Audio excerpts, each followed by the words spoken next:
Bismillahirrahmanirrahim. Assalamualaikum warahmatullahi wabarakatuh. Allahumma sholli wa sallim wa barik ala nabiyyina Muhammad wa ala alihi wa sahbihi ajmain. Rabbi shrah li sadri wa yassir li amri wahlul 'uqdatam min lisani yafqahu qawli, amma ba'du. Ahlan wa sahlan bikum jami'an wa marhaban bikum adik-adik santri kelas 10 KMI Tulab wa Tholibat. Alhamdulillah, di kesempatan kali ini dengan izin Allah Ta'ala kita bisa bertemu kembali untuk melanjutkan proses KBM daring atau online kita, khususnya yang berkaitan dengan mata pelajaran Al-Fiqh. Pertemuan-pertemuan sebelumnya kita sudah membahas tentang bab jual beli al-bai', kemudian kita selesai membahas tentang bab bai'ul usul was thimar, jual beli pepohonan dan buah-buahan. Insyaallah kesempatan kali ini materi kita terkait dengan babul khiyar wa ghairuhu, bab khiyar dan selainnya. Silahkan nanti dibuka di kitab yang kalian miliki halaman 85. Baik, kita agak cepat ya karena kita mengejar waktu. Dan materi kita adalah materi kitab kuning sebetulnya yang sudah disusun dengan rapi dan baik. Nabda, kita mulai. Wa idza waqa'al 'aqdu shara laziman illa bisababin minal asbabi syar'iyyah. Ini terkait dengan macam-macam khiyar, nanti ada ya. Jika akad jual beli telah terlaksana, maka telah lazim. Lazim itu tidak bisa dibatalkan kecuali dengan kesepakatan kedua belah pihak, atau kecuali dengan salah satu sebab dari sebab-sebab yang dianggap syar'i, ditentukan oleh syar'i. Di antaranya, faminha, di antaranya, ini macam yang pertama, khiyarul majlis, digaris bawahi. Tadi sebelum di sini silakan ditulis macam-macam khiyar atau bentuk-bentuk khiyar. Kemudian satu di sini kalian tulis khiyarul majlis atau dikasih tanda, terserah ya. Bisa ditulis, kasih keterangan atau dikasih tanda. Intinya kalian bisa paham. Qala an-nabiy sallallahu alaihi wasallam idza tabaya'a ar-rajulani fakullu wahidin minhuma bil khiyar ma lam yatafarraqa wa kana jami'an. Au yukhayyiru ahaduhumal akhar fa in khayyara ahaduhumal akhar fatabaya'a wa lam yatruk wahidun minhumal bai'a faqad wajabal bai'u. Muttafaqun alaih. Langsung Ustaz terjemahkan maknanya. Nabi SAW bersabda, jika ada dua orang berjual beli, melakukan transaksi jual beli, maka masing-masing dari keduanya memiliki khiyar, hak pilih, selama keduanya belum berpisah. Ingat ya, selama keduanya belum berpisah. Atau salah satu dari keduanya mensyaratkan tidak ada khiyar, tidak ada hak pilih bagi yang lainnya. Harus beli ini, beli. Rusak tidak boleh dikembalikan. Nah, sudah tidak ada istilahnya pensyaratan di awal transaksi. Jika salah satu dari keduanya mensyaratkan tidak ada khiyar, maka bagi yang lainnya, kemudian keduanya berjual beli dan walaupun keduanya belum meninggalkan tempat jual beli, maka telah wajib, lazim jual beli tersebut, maka tidak boleh dikembalikan.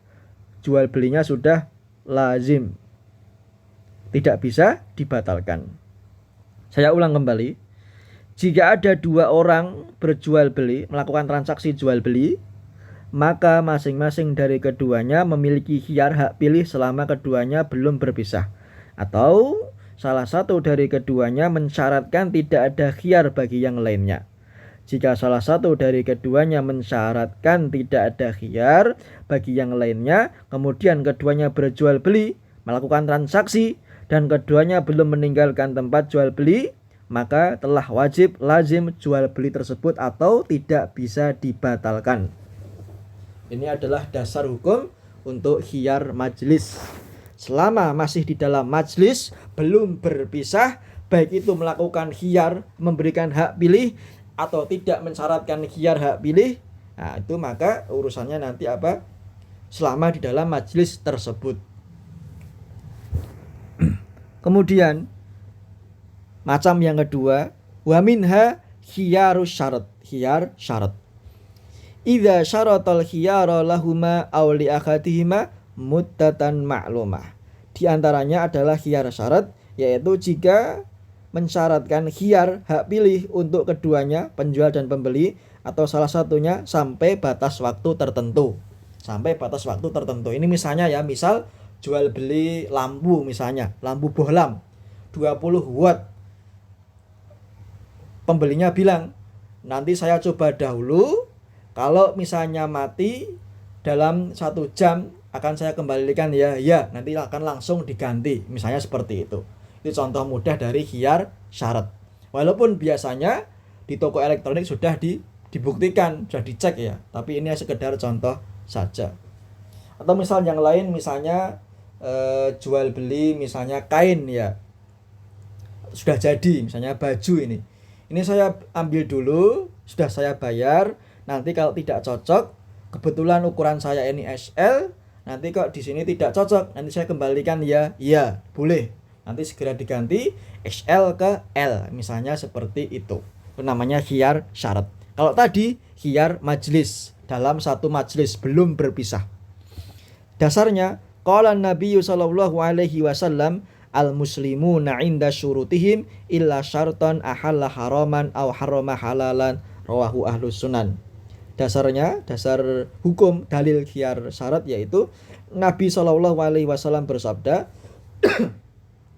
kaum muslimin itu harus menepati syarat mereka, kecuali jika syaratnya itu menghalalkan sesuatu yang haram atau mengharamkan sesuatu yang halal. Hadis diriwayatkan oleh ashabu sunan. Wa minha, kemudian ini yang ketiga ya, macam yang ketiga, kasih tanda, kasih alamat atau kasih apa, terserah, tulisan, keterangan. Khiyaru guben. Apa itu khiyar al-guben atau al-ghaben? Pengertiannya, idza gubina ghabnan yakhruju 'anil 'adah imma binajsin aw talaqil jalabi aw ghairihima. Di antaranya khiyar al-ghaben yaitu jika dirugikan karena adanya tipuan ya, adanya khilah, tipu daya, dengan kerugian yang di luar batas kewajaran, sudah rugi tidak wajar atau mendolimi banget ini orangnya misalnya. Baik itu dirugikan dengan najis atau talakil jalab atau yang lainnya. Najis itu apa? Pura-pura menawar ya, pura-pura menawar. Padahal niatnya nggak beli, niatnya hanya apa? Orang yang menjual ini tidak laku atau tidak ada yang mau beli, seolah-olah menawar, padahal dia niatnya tidak beli. Talakil jalab tadi sudah kita bahas atau pernah kita bahas ya, yaitu kita menemui si penjual langsung dalam perjalanannya ke pasar. Seharusnya apa? Harus sampai pasar dulu baru kita beli untuk mengetahui harga pasarannya. Karena nanti kalau kita jual beli di perjalanannya, si penjual ini tidak tahu harga pasarannya berapa, kemudian kita tawar dengan tawaran yang tinggi, nanti kita mendolimi penjual tersebut. Karena apa? Tidak tahu, belum paham harga pasarannya ketika sudah sampai di tempat jual beli yang secara umum orang-orang melakukan transaksi, yaitu di pasar. Itu namanya talaki al-jalab. Nah, istilah-istilah seperti ini tolong adik-adik dipahami dengan betul. Maka di sini pentingnya apa? Belajar dengan seorang pengampu, seorang ustadz atau seorang guru. Tidak bisa kita belajar sendiri membaca kitab, nggak bisa. Harus ada yang membimbing, harus ada yang menyampaikan, harus ada yang memberikan contoh atau yang harus ada yang seakan-akan mendampingi. Jadi kalau kita belajar sendiri mandiri, kemudian kita nggak paham, nah itu nanti bisa menjadi permasalahannya. Kecuali kalau kalian sudah belajar dengan ustadz, kemudian menjelang ujian atau memurojaah atau mau meringkas atau mau mengambil poin-poin penting, itu boleh belajar sendiri.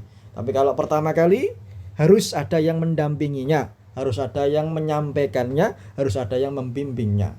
Kalau belajar sendiri itu nanti tidak memberikan keberkahan karena kita nggak paham istilah-istilah, definisi, contoh. Nah, itu perlu yang menjelaskan. Seperti itu ya. Maka tolong setiap kali ada mata pelajaran, entah itu diniyah, entah itu umum, tolong dipahami. Kalau belum paham, tanyakan ke pengampunya. Tidak usah malu, karena kalau kita malu nanti nggak paham-paham. Dan disimak sampai selesai. Kalau ada masukan, saran, komentar, silahkan nanti disampaikan ke pengampu masing-masing. Seperti itu ya. Ini saya tidak membatasi khusus ke pelajaran ustadz, enggak, tapi harus semuanya, agar ilmu kita itu berkah dan bermanfaat, baik diri kita, untuk keluarga kita, atau juga untuk orang lain. Kemudian tadi ustadz ringkas ya, khiyar guben. Apa itu khiyar guben atau khiyar goben? Ada ini macam yang ketiga. Di kitab tidak ada, ini penjelasan dari Ustadz, maka tolong kasih tanda atau kasih keterangan. 3. Khiyar goben atau khiyar guben, yaitu khiyar yang terjadi dikarenakan penjual atau pembeli tertipu sehingga merasa dirugikan dalam hal jual beli dengan berkurang atau bertambahnya harga barang dari yang semestinya. Tidak semua guben ada khiyar, yang ada khiyarnya adalah kerugian yang di luar batas kewajaran. Di sini apa? Kerugian di luar ambang batas kewajaran. Itu nanti ada khiyar gubennya. Maka di sini perlu setiap penjual pembeli muslim atau muslimah harus wajib tahu hukum jual beli dulu. Tidak sekedar jual beli atau yang lain, ya harus paham dulu karena ini ilmu. Baru setelah itu diamalkan. Biar kita terhindar dari apa? Jual beli yang terlarang, yang mengandung unsur riba, mengandung unsur kezaliman, mengandung unsur penipuan seperti itu. Kebanyakan dari kita melaksanakan jual beli ya jual beli, tapi nggak tahu ilmunya, nggak tahu itu haram, nggak tahu itu makruh, nggak tahu itu ada ribanya, ada kezalimannya, itu nggak tahu. Maka di sini alhamdulillah kita diberi rezeki oleh Allah berupa apa? Waktu dan tempat untuk menuntut ilmu di pondok kita yang mulia ini dengan mempelajari ilmu agama, diantaranya ilmu fikih. Itu perlu hal yang perlu kita syukuri bersama. Kemudian berikutnya ya, macam yang keempat, kasih tanda. Macam yang keempat di kitab ada tapi tidak begitu jelas, Ustadz hanya memberikan arahan, kasih tanda aja. Wa minha, kasih tanda 4 atau kasih tanda tengkorak atau anak panah, terserah. Yang penting yang menarik perhatian 4 gitu. Khiyaru tadlis. Khiyaru tadlis. Bebas ya, ini sekedar contoh ya. Kalian kasih tanda daun cinta, kasih tanda kotak, kasih tanda tengkorak, kasih tanda sapu, kasih tanda ballpoint, terserah. Intinya tanda yang menarik, yang tidak bisa dilupakan. Nanti insya Allah bermanfaat ketika memurojaah. Seperti itu. Gak masalah mau tandanya apa, gak masalah. Yang penting menarik. Khiyaru at-tadlis. Bi'an yudallisal ba'i'u 'alal mushtari ma yazidu bi tsaman. Ya, kata sriyatil laban fi dhar'i bahimatil an'am. Khiyar yang keempat yaitu khiyar tadlis, di mana penjual membuat tadlis, penyamaran, penipuan atas pembeli untuk meningkatkan harga. Tujuan dari penyamaran ini, penipuan ini untuk apa? Meninggikan harga. Yang awalnya harganya itu murah, misalnya 30.000, ujuk-ujuk atau tiba-tiba menjadi 100.000. Dengan cara apa? Penyamaran tadi, penipuan. Contohnya seperti apa? Ini.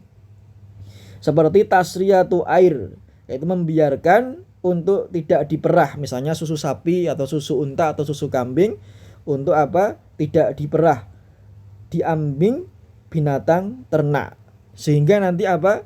Sehingga nanti seolah-olah hewan ini apa? Mengeluarkan air susu yang banyak, entah itu air susu sapi atau unta atau air susu kambing. Sengaja melakukan apa? Penyamaran atau penipuan. Contoh yang lain, seseorang yang menjual baju yang sudah usang ya. Misalnya kita temukan di pasar-pasar tradisional, bajunya sudah usang, sudah buluk atau sudah nggak bisa dipakai lagi. Kemudian agar tampak baru untuk penyamaran ya, dicuci, disetrika, dikasih bungkus yang plastik yang bagus. Nah, agar tampak seperti baru, agar orang bisa tertarik dan membeli, ini namanya tadlis. Tidak boleh. Kalau tadi di kitab contohnya itu susu, tapi di sini dari Ustadz contohnya apa? Baju. Sebetulnya sudah usang, sudah buruk, tidak bisa dipakai lagi, dicuci berkali-kali, kemudian dikasih tambahan pernak-pernik apa, dijahit lagi, disetrika, kemudian dikemas dengan kemasan plastik yang bagus, seolah-olah ini apa? Baju baru, sehingga orang tertarik. Ini namanya tadlis. Dilarang karena apa? Melakukan penyamaran, penipuan. Kesimpulannya, khiyarut tadlis yaitu khiyar dengan tujuan menampakkan barang dagangan dengan penampakan yang baik untuk menyembunyikan aib atau cacatnya. Seperti itu. Macam yang keempat. Dasar dalilnya, qala sallallahu alaihi wasallam, la tusarrul ibila wal ghanama famani ta'aha ba'du fahuwa bi khairin nadharain ba'da an yahlubaha in sya'a amsakaha wa in sya'a raddaha wa sa'an min tamrin muttafaqun alaih wa fi lafdin fahuwa bil khiyar salasata ayyam. Nabi SAW bersabda, janganlah kalian melakukan tasriyah pada unta atau domba. Ini apa? Membiarkan unta dan domba atau sapi yang lain ini apa? Kelenjar susunya apa? Keluar terus menerus. Biar nanti seolah-olah apa? Air susunya itu banyak, maka harganya menjadi tinggi. Padahal tujuannya apa? Untuk penyamaran atau untuk menipu. Barang siapa yang membelinya setelah tasriyah, maka ia disuruh memilih setelah ia perah susunya. Yang pertama, tetap melanjutkan transaksi jual beli. Yang kedua, mengembalikannya dengan ditambah 1 sok tamar, muttafaqun alaih. Dan dalam riwayat yang lain, maka ia memiliki khiyar selama 3 hari. Nah, di sini kita pentingnya belajar ilmu fikih. Zaman dahulu, zaman sahabat, terutama di masa Khalifah Umar, kalau orang yang menjual susu itu harus bilang, kalau asli ya asli, tidak boleh ditambahi oleh air. Tapi di sekarang kan tidak. Karena apa? Kemungkinannya kalau kita jual susu asli, entah itu susu sapi atau entah itu susu unta atau kambing, kalau kita yang asli kita jual, nanti kita akan rugi ya. Bisa karena apa? Sulit. Yang asli itu ya asli, tidak ada campurannya. Maka kita harus jujur. Misalnya jual beli susu sapi Boyolali misalnya, atau susu kambing atau susu kambing Itawa atau unta yang lainnya, harus bilang dicampur ya dicampur, asli ya asli, ada tambahan air ya ada tambahan air. Nah, di sini kita pentingnya belajar apa? Kejujuran. Karena apa? Keberkahan itu terletak dengan kita bertransaksi muamalah yang disertai dengan kejujuran. Taunya kita jujur, ya kita belajar terutama ilmu fikih, tafaqquh fiddin. Di sini kita ada petunjuk bimbingan dari Nabi SAW, terutama terkait dengan bab muamalah. Ternyata kita tidak boleh kalau jual beli, misalnya di sini apa? Melakukan membeli atau menjual susu unta atau kambing yang sengaja diperah sebelum waktunya, biar nanti seolah-olah tampak harganya ini mahal. Karena apa? Misalnya susu sapinya ini berkualitas, itu tidak boleh. Harus wajar apa adanya, tidak boleh melakukan kepura-puraan atau penyamaran. Ini perkara seperti ini kebanyakan kaum muslimin ya belum tahu, terlebih orang awam. Dan ternyata ilmu jual beli, ilmu ekonomi itu dalam Islam sangat banyak bidangnya. Berikutnya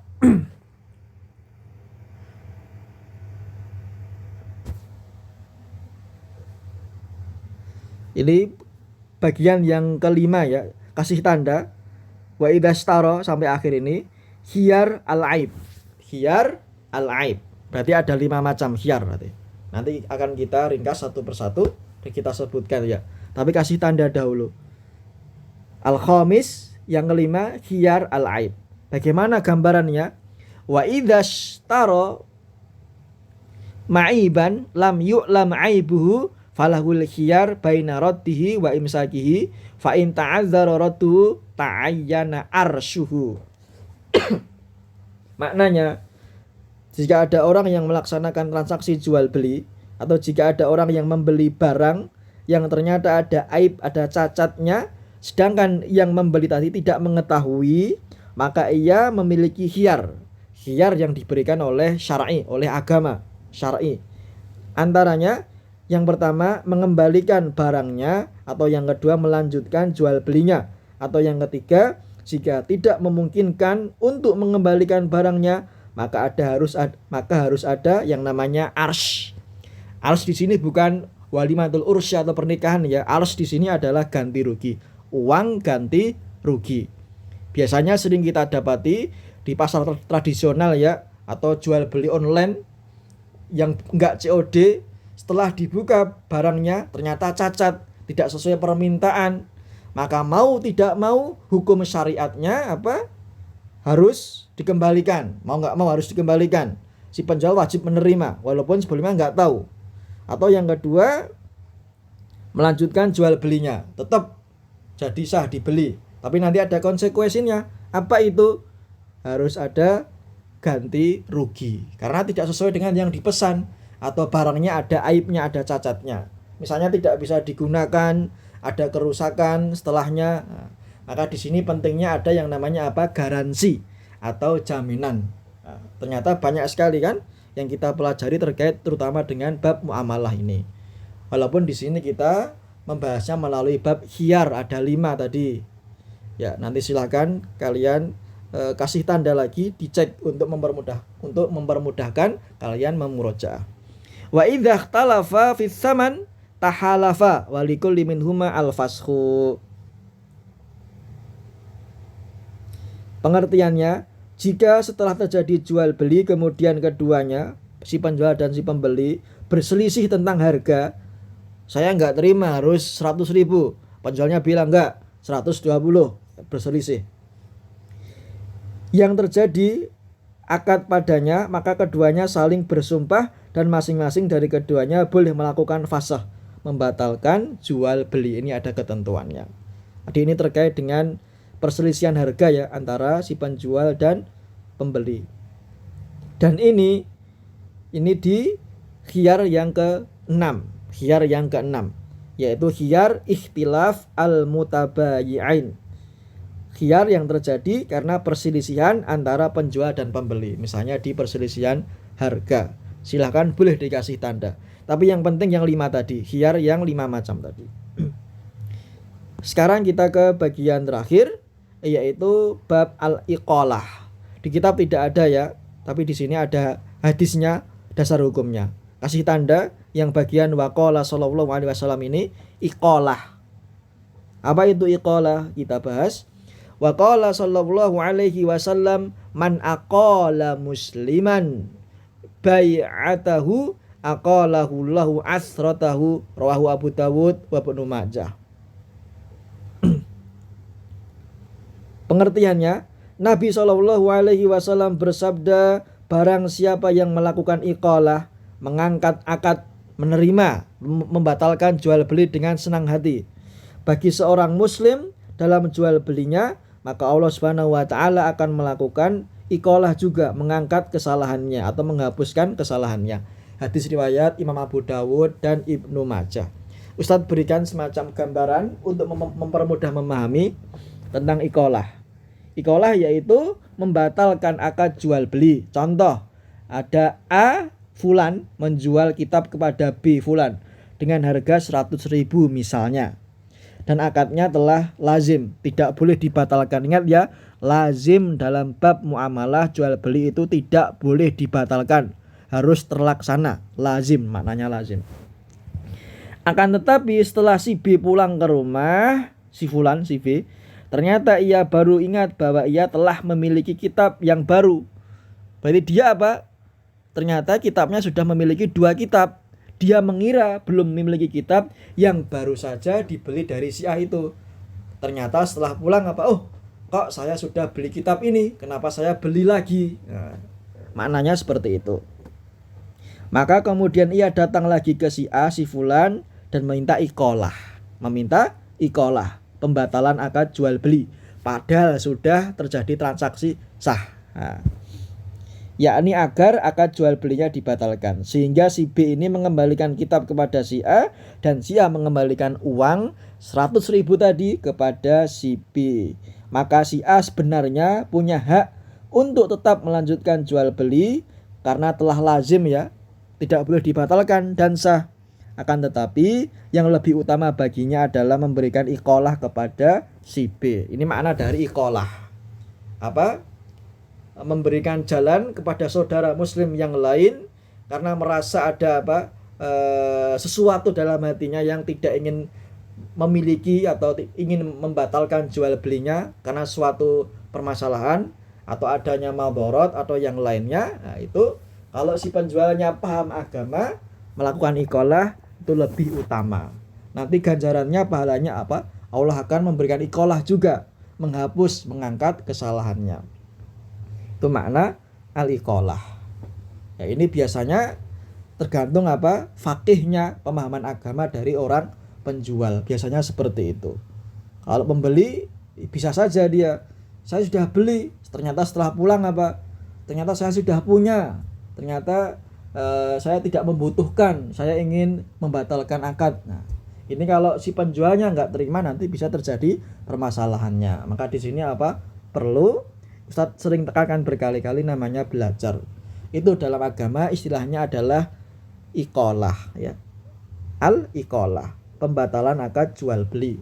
Untuk untuk mengantisipasi hal-hal yang tidak diinginkan. Entah itu perasaan menyesal sudah membeli padahal tidak butuh, misalnya seperti itu. Baik, kita ke bagian terakhir. Di sini ada poin-poin penting yang tadi Ustadz sampaikan ya. Di dalam kitab ini yang perlu digarisbawahi ada 8 poin. Yang pertama, kaidah dasar apabila melaksanakan akad jual beli telah terjadi. Yang kedua, tentang khiyar majlis. Ingat ya, khiyar majlis. Yang ketiga, khiyar syarat. Yang keempat, khiyar ghuban. Yang kelima, khiyar tadlis. Yang keenam, khiyar aib. Tadi Ustadz bilang yang wajib dipahami dan dimengerti gambarannya, bentuknya tentang khiyar 5 saja. Majlis, syarat, ghuban, tadlis, dan aib. Ya 5 ini tadi. Kemudian tadi yang keenam, khiyar ikhtilaf al-muta'aqidain. Terkait perselisihan antara penjual dan pembeli terkait atau menyangkut dengan harga barang. Nah, tapi yang penting 5 ini. Majlis, syarat, ghuban, tadlis, aib. Kemudian yang ketujuh, khiyar apabila penjual dan pembeli berselisih harga. Ini tidak terlalu begitu utama, tapi tetap dibaca. Yang kedelapan, keutamaan memaafkan kesalahan seorang muslim. Ini terkait dengan al-iqalah, pembatalan akad jual beli untuk mengantisipasi hal-hal yang tidak diinginkan oleh saudara muslim yang lainnya. Misalnya penyesalan karena telah membeli barang yang sebetulnya tidak diinginkan. Nah, itu makna dari al-iqalah. Selesai materi kita, insya Allah akan kita lanjutkan pertemuan berikutnya, yaitu bab as-salam. Ini mohon maaf ya, Ustadz lebih dari 15 menit. Sini waktunya 27 menit. Nanti insya Allah akan bermanfaat. Nanti silahkan kalian simak ulang, dikasih poin-poin pelajaran kita terkait dengan khiyar, dan pembahasannya sangat banyak sekali.